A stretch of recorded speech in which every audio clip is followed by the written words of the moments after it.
Hello and welcome to this tutorial. In this tutorial, I'll show you forms. They basically serve to provide the app user with fillable forms. If an app user sends such an input form, you will receive the entered data via email. This allows many use cases to be mapped, such as an inquiry, a reservation, or general feedback. Let's create a new input form. To do this, click on Create Page and select Form.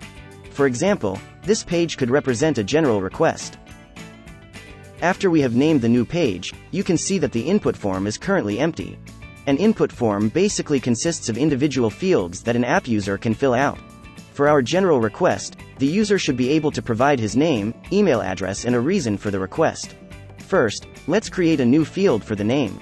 To do this, click on Add Field. For the field name, we enter name and select text as the field type. Since a user has to fill out the field in order to be able to send the input form, we mark it as mandatory. After clicking on Save, you will see that the new field has been added.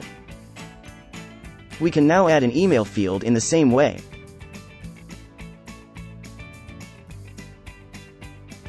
The field inquiry reason should be a selection from various options.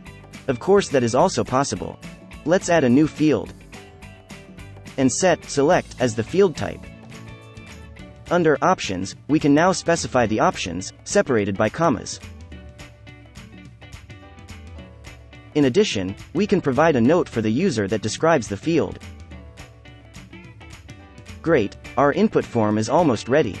We can now write the text for the Submit button and enter the text for the success message. This appears to the user after the data has been successfully sent.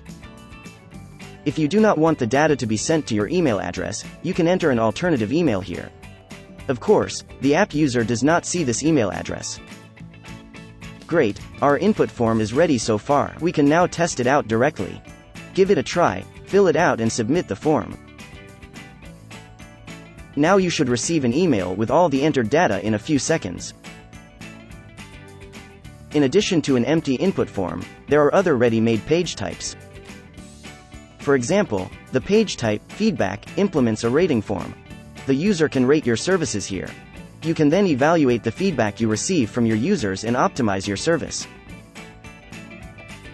There is also another ready-made input form, the Table Reservation. This simple page consists of contact information, date, time, and a number of people. You can of course adapt any pre-made input form at any time.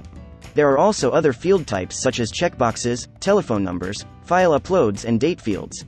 Just give it a try. Input forms are very flexible and can implement a lot of use cases. That's it. Have fun and see you next time.